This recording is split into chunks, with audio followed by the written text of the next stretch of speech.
I don't know. I was wondering. Hello there. Are you Sneako? Yeah. It's good to meet you. I'm a Christian. Do you mind if I have a dialogue? Hi, brother. Hello. We got a Christian but ethno-nationalist over there. Will you be interested? You know who? Guy with the ribbon. And... Shall we? Maybe. Yeah. Oh. He looks Jewish up there. Yeah, let's talk. Sure. You see. Sure. So I was wondering what your perspective was about the preservation of the Bible and the Quran. Right. The Quran has never been changed. Never been changed. So there's only one Quran. Yeah, it's only one version of the Quran. Only one version of the Quran. Yeah, and since then, like, people have been able to recite it, even if all the Qurans were burned, we'd be able to. Right. Because the oral tradition, you know exactly what it is, so you can recite it. I can't recite it, but people can memorize it. Yeah. Right. Yeah, brothers can. So do you accept that there's 10 qira'at of the Quran, 10 different readings? Sure. Okay, but those 10 different readings are obviously different, right? Okay. So if they're different, then there's not one Quran, there's 10 Qurans. Okay. So do you take that back, that there's only one Quran? That's the first time I've heard that. Well, no, I mean, I said it to you, you accepted it, so I assume you know about it, right? You're not just taking my word for it. What are the 10 versions? No, so there's different recitations, just like there's different accents. There's a British accent, there's a Texas accent, there's an English accent. They're not accents. Different accent. Who are you gonna believe, a Muslim or a Christian? So really? Is that what it boils down to? Just believe. The difference between the qira'at? Yeah, of course. So there's a famous one. Muhammad Hijab will tell you this. I had a chat with him about it. So you have in Surah Al-Fatiha, you have ayah 4. I think it's ayah 4. It's ayah 4, right? Yeah. So Maliki Umadin or Maliki Umadin, owner or king in Arabic. They're two different words. So if you want to read up about this, you can get a book called The 10 Qira'at of the Noble Quran by Dr. Fadal Suleiman, who worked for the Bridges Foundation in Cairo, which is a Dawah institute. And he's wrote a book about it, where he translates the Quran into English, but not just in one reading, he does it for all 10. So you can read the differences in the Quran for all different 10 valid readings according to Islamic scholars. Great. Cool. So do you accept then that the Quran is not perfectly preserved? Because no, I'll read that book and I'll see if that's the case. It's the first time I've heard that. Okay. Well, all right. I think you can see the point that the Quran isn't perfectly preserved, as far as I'm concerned. Okay. That's according to you. Well, that's according to the scholars I quoted. I mean, you can ask Muhammad Hijab, he has the same view. Because the question is, which one is divinely revealed? Well, it gets a bit more complicated because there's supposed to be 7 aluf. Also, keep in mind that you guys are Christians. You guys misinterpret everything. Okay. So that's called ad hominem. Why would we that's take called your ad hominem. That's not. You think a man is God? That's ad hominem. Ad hominem. Calm down. No need to attack someone. No, I mean, it's just ad hominem. Common sense. Ad hominem means against them. It's a fallacy that people use in debate when they can't actually address the point. I'm having a conversation. So let's address the point. So according to Islamic Sunnah, the Hadith, Muhammad says there is 7 viable different ways that you can recite the Quran.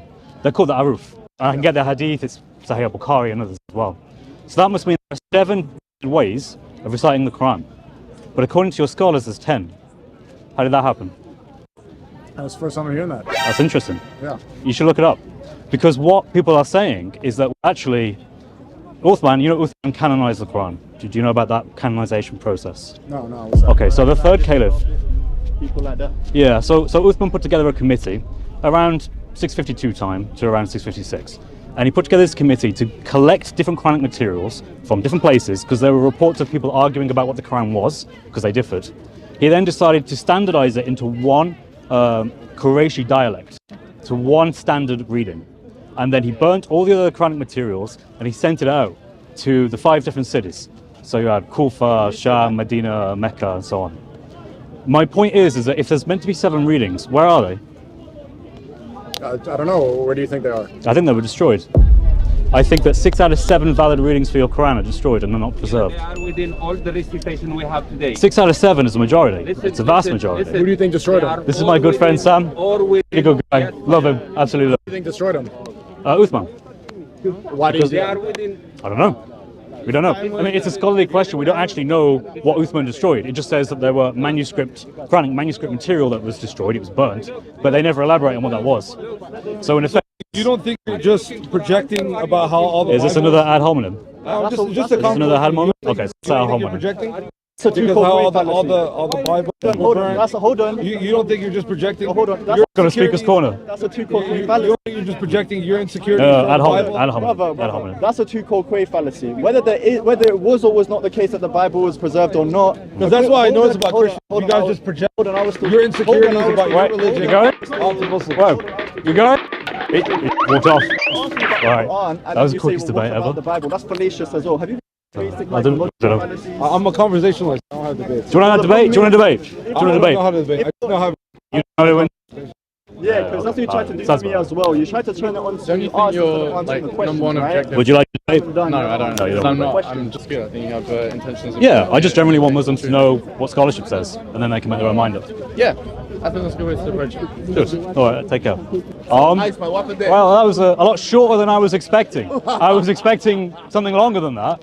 I came in with basically 2 points, that there is not one single Quran. There's a very minimum 10, according to the scholars of today. I quoted a source, I quoted a book that he could read this from. There are 10 different qira'ats. So he said, I have no idea. And then, which I kind of hope would be, he'd know a bit more by now. I know he's been a Muslim for, I think, maybe over a year or something like that. I don't know, but someone hasn't told him the truth about the Quran.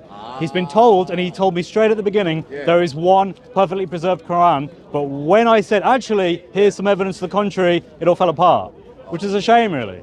I hope that Sneako actually goes back and looks at these claims and does his own study of the evidence, because the evidence is overwhelming, and it comes from Islamic scholars. That's the funny thing.